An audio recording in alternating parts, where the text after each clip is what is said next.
All right, what we have here is, I think this is actually for winemaking. It's called the Wine Thief, but they use them for home brewing too. Everything's been sanitized, that's why it's kind of foggy.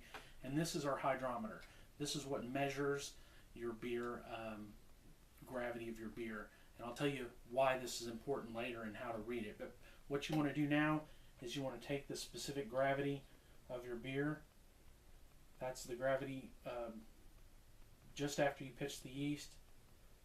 So what you do is you put this device down in here and it allows the beer to get in there, and then you read it. It's important to get it away from the edge before you read it. And mine's reading right at 1.050.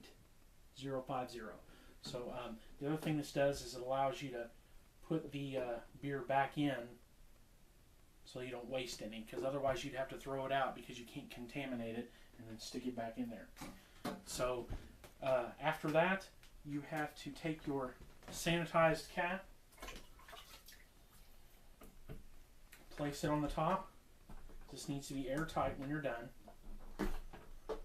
Okay, and then for the first 2 or 3 days of fermentation, you don't put a fermentation lock on. What you want to do is you want to use just a plain hose, and of course you'll see I'm taking it out of the sanitizer because it has to be sanitized like everything that comes in contact with your beer. You just put it down in the top, and the other end you can stick it in a jug or a bottle.